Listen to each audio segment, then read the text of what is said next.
Hi, in this second part, I'm going to show you how to set up a profile or side view. So I'm going to go ahead and take my front view, take the transform tool, and I'm going to go ahead and just slide it on over. I'll then go ahead and take my construction lines and I'll slide them over as well. Something like that. Okay. So now what I'm going to do is I'm going to go ahead and just erase some of my text here. Just give me a little bit more room. Okay, so now what I'm going to do is I'm going to add in a new construction line layer so I can get ready for the side view. So I am going to use the stencils again. So I'm going to bring out my circle, right click, bring it out here. And so here's the cranium once again. And I'll go over it a couple of times here just so it's a little more visible. And then I'm going to go ahead and I'm going to draw an inner circle here. I'm just going over the top arc, and then I'm going to go ahead just over the bottom arc. And I'll remove that stencil. Okay, so now what I'm going to do is I'm going to take my ruler and I'm going to go ahead and get it about middle of the circle there, and I'll go ahead and slice right through. Good. Go ahead and rotate. Slice it right down the middle.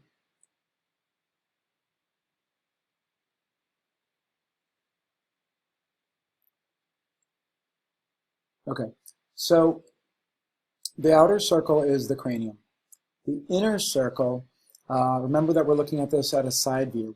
So remember on this drawing over here on the left, we took the circle and we cut off, putting a line right here, we cut off that little piece. So that little piece basically got taken off. Let's see if I can demonstrate this a little bit better here with a layer. So we took this off and we had this little segment here, kind of like like an orange. So what it would look like is it came off and we discarded it. And we had just a flat surface that we're actually looking at. And that's what this circle is representing right here. It's the slice that we went through and we're actually looking straight at it. So if this was an orange and you sliced right through an orange, you would actually see the segments of fruit right here. You'd see the inside of it, and you'd see the segments of the fruit, and it would look like something like that. Okay, so hopefully that makes sense. Okay, so this line here is the brow line. We now need to do the nose line, and the nose line, remember, is I'm going to go ahead and just get my ruler here set up. So the nose line actually comes from the cut line that we made. So remember on the front view, it comes from the cut that we made, and then it just comes right over into the front. That's the nose line. So this is the cut that we made. So if we look down here at the bottom, this is our nose line right here. Okay, so that's nose. All right, then I'm going to go ahead and do this here, and this is going to be a front face line. So this is going to be the line that I draw down here, and this is what makes it look a lot like a mask. I think it looks like Iron Man or Daft Punk. Okay, so I'm pretty good. So now I need to figure out the chin. So remember the distance, we double the distance between the brow and the nose. So if I go like this and I go 1 and then I go 2, I can kind of figure out where it's going to go. I'll go ahead and undo those arcs, and I'll go ahead and put in my chin, little notch right there. So that's it. So that's the chin, at least an approximation. Okay, so now what I can do is I can go ahead and I can then figure out, okay, the distance from the nose to the brow here, and if I go up one more, this would give me the distance for the hairline. So I'll go ahead and I'll do that, and that would be the hairline right about there. Okay, so I'm going to go ahead and again lower the opacity. I'll do about 50%. I'll make a new layer. I'll set the layer name, and I'll now call this side, and this is going to be my paint for my side view. Okay, so again, we're not too worried about the beauty of it right now. It's mostly the placement and the proportions. So I can come in here and I can go ahead and draw the nose. Now, one thing I forgot is that if you want to go ahead and get some reference, for instance, for the profile, you could type in the word profile and then type in the word portrait, and then do an image search. Apparently, it's going to ask me to do that. If that happens to you, go ahead and do the little captcha code. Go to images and find a portrait that you think has pretty good reference. This is a pretty good one here. You want one that doesn't have a lot of perspective on it. And then this is good old Francis Scott Fitzgerald, so why not? He's a classic. And I'm going to click on View Image so that way I can see a nice big version of it, and it is a large image. I'll right click, I'll save the image as, and I'll go ahead and save it to my desktop, and I'll call it Profile Ref, and I already have one there, so I'll call it 2. Okay, so now that we're done with that, I'll then go ahead and go back to ArtRage, and I'll come over here to the right-hand side where it says Refs. I have a reference panel here, so I'll take this Refs panel, and I'll go to the first button, Load Reference Image. I'll go to my desktop, and I'll go ahead and find my image here, and here he is. He's now inside my drawing, which is awesome. I can now close my reference panel. I can resize the reference panel by clicking and dragging on one of the corners. I can then rotate it by clicking and dragging on one of the edges here. And I can kind of move it around and I can kind of see what I've got. If I want to zoom in on the reference, I can put my mouse pointer on the little magnifying zoom and I can actually zoom in and out. So I'm doing left clicking and dragging my mouse left and right. So if I drag my mouse right, I will zoom in. And then I've got this little 4-way arrow here. If I left click right on that arrow, I can then click and I can pan around and I can actually see what I'm looking at. And so that way I can just kind of really focus in on a particular part of the subject matter if I want to. All right, so I'm going to go ahead and zoom in a little bit just so I can really see his face.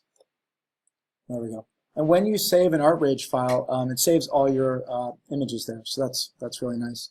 If you ever want to hide it, you can open back up your references, and when you go back to your references, you'll see the little eyeball there, and you can just temporarily hide it. Okay? All right, so I'm not going to exactly be drawing F. Scott Fitzgerald here. I'm just going to go ahead and just do kind of a general person here. But just it kind of gives you some good idea here. So the chin is going to come up here, and I'm just going to go ahead and draw it in.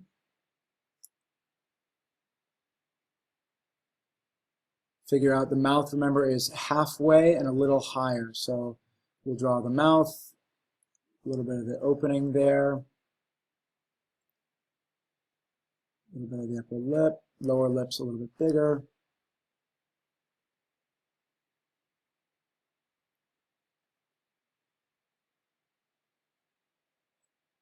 And I'll go ahead and widen or thicken the chin up a little bit. Okay, again, don't worry about cleanup or anything like that. It's really just about proportions still. I'm going to go ahead for the brow, then at the top of the head, I'm going to come back out for the actual brow line. Indents a little bit, and then it comes back up. So a little bit of waviness. I might need to tone that down a little bit. But now I've got the hairline, so I can go ahead. Let me go ahead and do the ear and the eye. So the eye, I'm going to set that in a little bit. You notice I'm coming in from the right.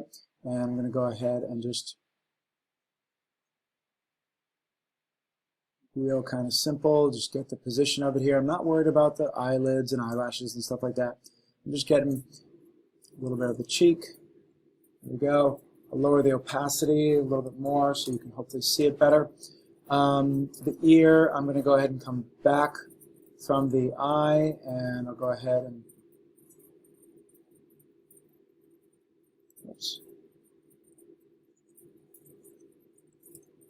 come back a little bit more. I'll go up maybe a little bit and have it come on in. Nothing too fancy.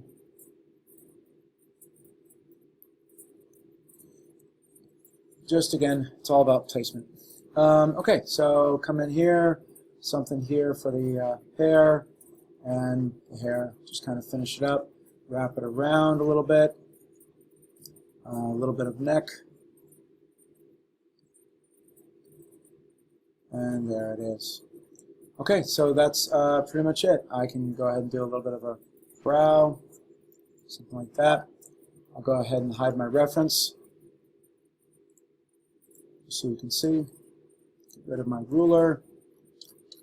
Okay, so there it is. Again, they're not my best work. I really need more time with these, definitely. But those are the placements there. You can then remember that you can come in and you can now do a check. If anything looks really off, squished, too wide, too fat, too thin, come in with the selection tool, select your area, and then go ahead and use the transform tool to go ahead and tweak it and edit it. So I hope this helped you out. Make sure that you save along the way. In the next video that I'm going to make, I will cover some basic perspective angles, and I will see you then. Thank you.